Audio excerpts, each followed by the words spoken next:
Alright, welcome back to the channel and welcome to another episode of our return to Supreme Wrestling Federation. We are here for our second episode of Supreme TV and our go-home show for our first pay-per-view. For those of you not familiar with the Cornellverse, SWF's pay-per-views are every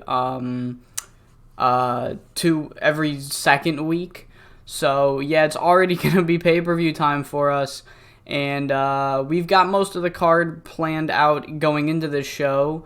We have the 5 matches that were already previously announced, which are these boys. I have a TBA match that's announced. It's going to be announced on the show tonight, but I can't live pre-book it because of it'll make sense when the segment happens, okay?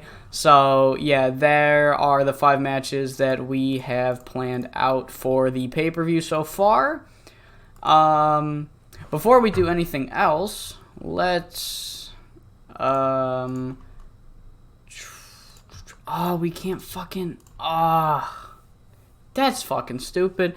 I was gonna try to meddle to get Chrissy Angel some friends, but, she's going to have to wait another week, and yeah, not good. So these are the 2 matches we have pre-booked for this episode. This episode is actually angle heavy. Usually I try to hit a minimum and a maximum. I try to hit 5 matches on every TV show when I have a 2-hour TV show, but this one just happened that we didn't need it. We had 2 matches big enough to get the time up. So, it's not these 2 matches, by the way. The 2 matches that are going to go lengthy are both going to be announced on the show. Justin Sensitive versus Angry Gilmore was set up last week, and then through social media, since it wasn't really a big enough match and there wasn't really an angle to it, we announced the Dallas Cowboys versus the Awesomeness is going to be happening on this show. So those 2 matches were announced before the show. And yeah, last thing before we get into any more news, we did send our boy Franklin down to RIPW. He is going to be our main announcer over there because I realized that Remington Remus actually has 71 announcing. In my eyes, once you hit that dark green, that means you are good at the skill. Anything below that, I can probably find someone better than you. So basically, once you hit the 70s, in my eyes, I feel like you're good enough to do your job. And so Remington's actually going to replace Franklin. And Anna Garcia, we are going to keep off of commentary, not because she's not capable of it. In fact, technically, she's better at her job than Remington is at his. However, Anna is going to be our backstage interviewer from now on. So let's actually set her as an on-screen personality, take her off color commentary for now. Maybe she'll make a return to color commentary. Oh, she's going to need a gimmick. We'll go realistic.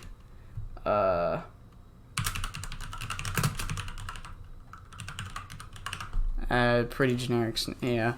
Just put it all the way over there. We don't need this gimmick to light the world on fire. Watch, it's going to be like, oh, it takes away from microphone during promos. So yeah, there we go. And then we sent Alvin... what's his fucking name? Alvin Lavin down to Dev because, believe it or not, did not hit the quota in my eyes. And we signed Francis Long. Francis Long has 80 refereeing. And we signed Matthew White. We didn't poach any referees simply because we didn't need to. Like I said, at least in the Cornellverse, if you don't have 70, I can find somebody better than you. So Alvin is going to be refereeing down in Dev alongside, I think it's Wilson. I don't know how to pronounce his last name. The booker of RIPW. They are both going to be the 2 refs down there. So, yeah, without any further ado, let's get into this edition of Supreme TV. And we open the show with a nice 80. And the show starts off with Rogue cutting a heel promo about how he's going to win the number 1 contenders match. He is going to dethrone Rocky Golden. He is going to be the next World Heavyweight Champion. However, he doesn't really get to cut the promo because he starts dissing people.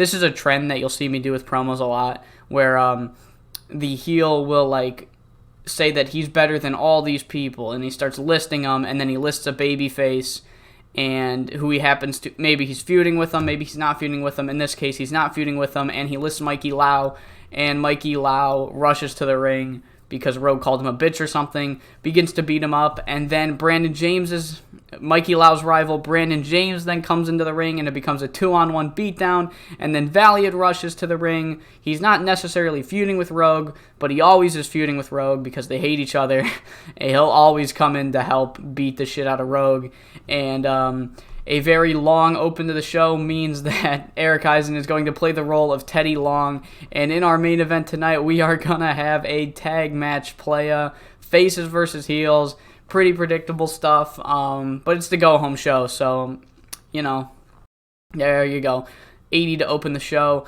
However, that's not all we have, as Rocky Golden comes out to the ring. He says, hey, at the pay-per-view, I'm not scheduled. I got the night off so far, at least, unless something happens. Probably won't because I'm the world champion, and Eric tells me there's not going to be a world title match at the pay-per-view. So, you know what?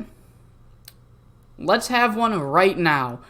Anybody in the back that wants a shot at the World Heavyweight Championship, come on out and take it. I'm holding an open challenge to anyone in the locker room. And the man that answers Rocky Golden is ZWB. ZWB did not show up on the New Year's edition of Supreme TV, so he is here to come and get a World Championship match. He doesn't have any feuds. He's not really fighting with anyone right now, so he says, fuck it. Let's go. And these two do go, getting a nice 78. Goes 16 minutes and 9 seconds. However, ZWB is not victorious, unsurprisingly, as in 1609, Rocky Golden locks in the rack and makes him tap out. Defense number 8 of the SWF World Heavyweight Championship. So after the match, we have a nice sign of respect between Rocky Golden and ZWB as Rocky helps him to his feet, shakes his hand, and heads off. ZWB stays in the ring for a little bit, trying to recover. However, he doesn't get enough time to recover as the boys, Adam Smasher, Avalanche, and Chill, rush to the ring and start beating this guy down. Rocky's already long gone. He's probably not turning immediately to a monitor. These three come from the back to beat down ZWB. Rocky doesn't see it. He's not a dick. He's not intentionally turning a blind eye. He genuinely misses it. And Adam Smasher kicks the shit out of this guy, and he's like, ZWB, you are the evil I was talking about that I need to extract from this company, from this once even, as I might dare say, supreme company. You did heinous things to your brother. Your brother may have had a disagreement with you, and you took it as I need to beat the shit out of my own family member, and now you're getting a world championship match that you didn't even earn? How dare you? Completely just missing the mark on everything he sees. Adam Smasher beating up ZWB for getting turned on by his own brother and fighting for himself, and taking on Rocky Golden's open challenge to anyone in the back. Adam Smasher is just not the brightest. So, yeah, there we go. Nice 88 there. That reminds me, before I continue, I do have the stable set up. It is currently kind of an unnamed stable. So, anybody in the comments that has a nice creative name for this Adam Smasher alliance that I have going on here, I'll think of a name eventually, but right now I'm drawing a blank. And if I find any names that I like in the comments, I might just use it. So anybody that's got a name for the team of Adam Smasher, Domination, and Kristen Pierce, let me know, because I got nothing right now. I was thinking maybe the Saviors, because I feel like it. Also try to make it fit the gimmick. Don't just the Saviors, because he thinks he's saving. I don't know. So there you go. There's something that you guys can interact with. We then have another one of these promos. We had a couple of these in the last show where there's not really a long-winded answer. Oh god, adequate. Okay, no. Okay, thank God. No, there's no pros and cons. Hell yeah. So basically, Lenny Brown is just like, Des Davids, You can't dodge me any longer. I'm going to get my championship back at when hell freezes over, because hell is going to freeze over for you. I'm going to make it rain icicles and fire, you bitch. So yeah, nice 60 there. Didn't do as well as I'd hoped, but you know what? Lenny Brown's not the promo guy, at least not yet.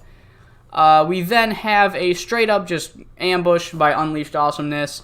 Joey Morgan kind of stood up for himself in the last episode, but that is just unacceptable for Unleashed Awesomeness. As they're done talking, they just kick the shit out of him backstage.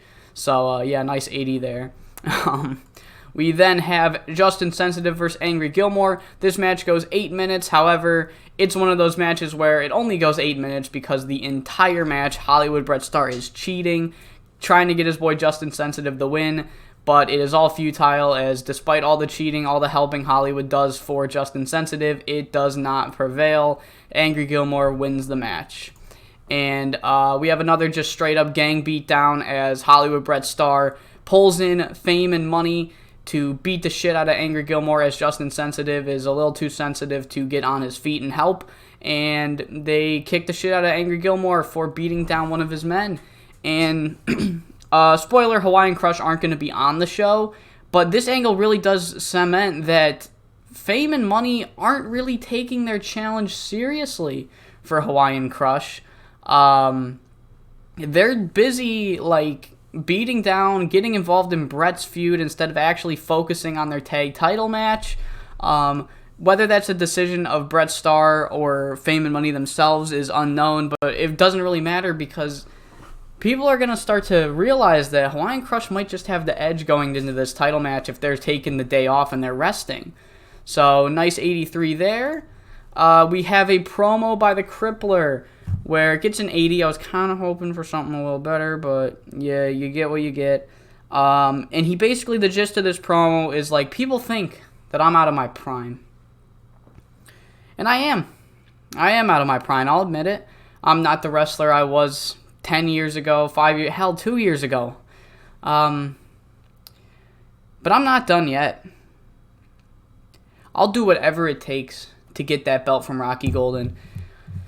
By any means necessary, I will win my first ever SWF World Heavyweight Championship. Do you realize the pain it takes to be with this company for a decade and a half and never win that world title?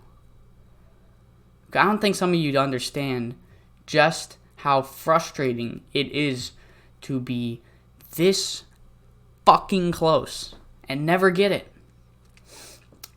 But I finally got another opportunity, and I might be 40 goddamn 6, but I'm going to be a goddamn world champion at 46, because I'm not going to give in no matter what. I'll cripple Rocky like I did Jack Bruce if I have to.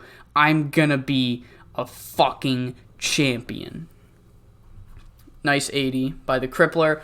God damn it. It's the first thing I see is a bruised pectoral muscle. That is not good. But you know what is good? The performance of Jefferson Stardust and Huey Cannonball in this match of gets to 72. And by a complete shock, we were just talking about this with Fame and Money. The Awesomeness earlier were busy beating down Joey Morgan, not focusing on the match they had tonight, and it cost them. Ranger gets a flash pinfall on Huey Cannonball, rolls him up, gets the victory. The Dallas Cowboys defeat the Awesomeness. And after...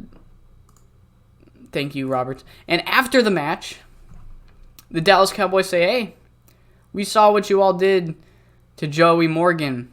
And, well, let's just say me and Ranger are kind of... we're on good terms with Joey Morgan. And we ain't on good terms with y'all. So, we talked with Mr. Eisen. And, at the pay-per-view, it is going to be a 3-man versus 3-man match where we are going to team up with our good friend against our bad enemies. If you get, dude, that's like the first time I've done a southern accent that actually kind of sounded believable. So I just wanted to keep rolling with it. Basically, yeah, there you go. 3 versus 3 announced for when hell freezes over.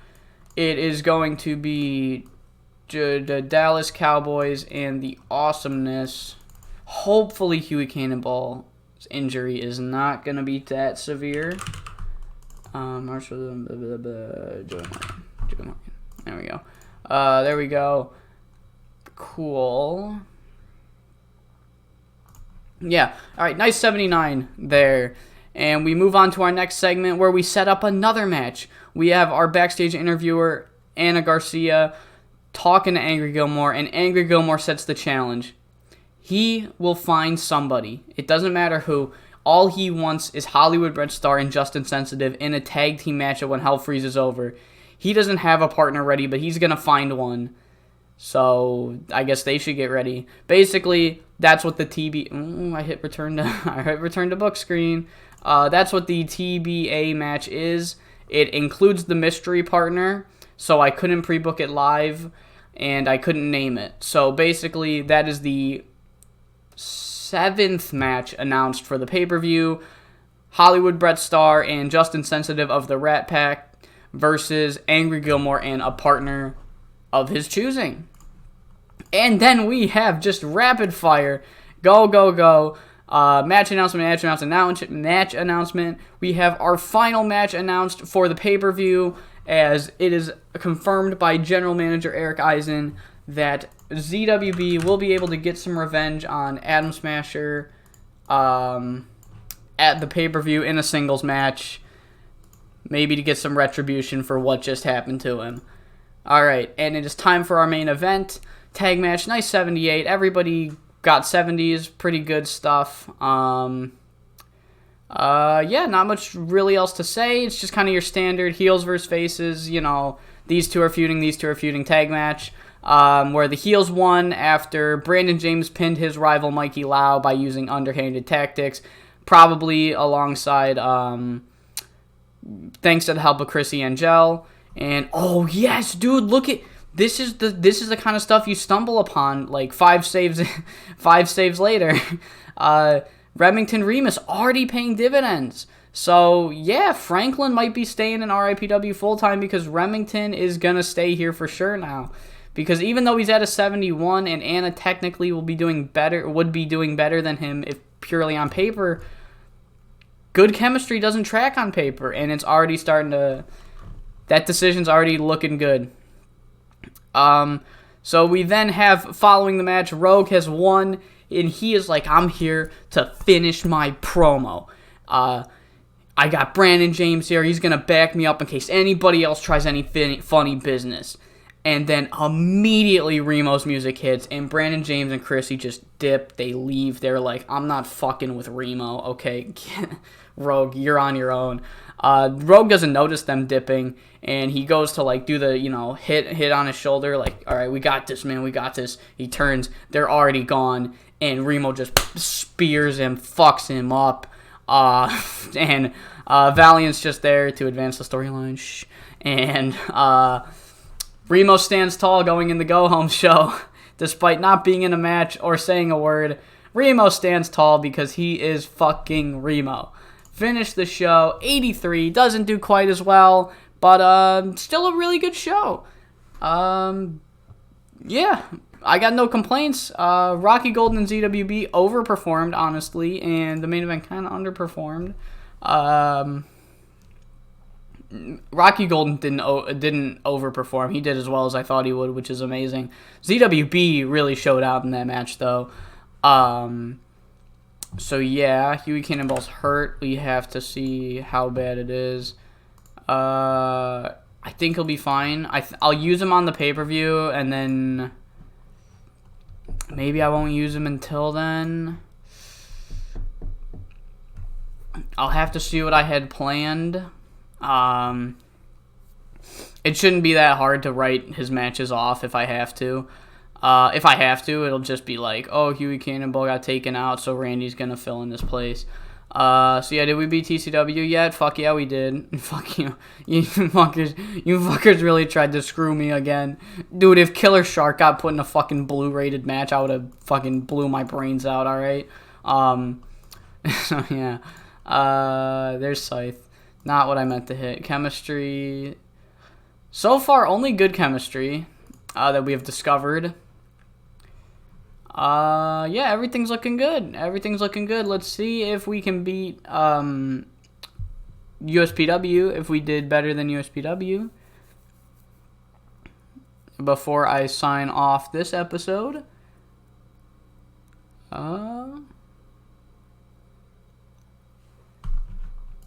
That's not good. He got injured now. And we had the best show this week. Hell yeah. The big three wars, we are prevailing now. We are prevailing now, and they sold out, and they still couldn't fucking... Now, that's a match that deserves an 89. Fucking one-man army. Get the fuck out of here with your bullshit. That match probably deserved better. I'm not gonna lie. That match probably deserved better. Alright. Yeah, that's gonna do it. I hope you all enjoyed this second edition of the Return to SWF. I hope you're all excited for the pay-per-view. Not much else really to say. So yeah, I hope you all come back for the pay-per-view when Hell Freezes Over. Last time I ran a When Hell Freezes Over pay-per-view, I completely shit the bed.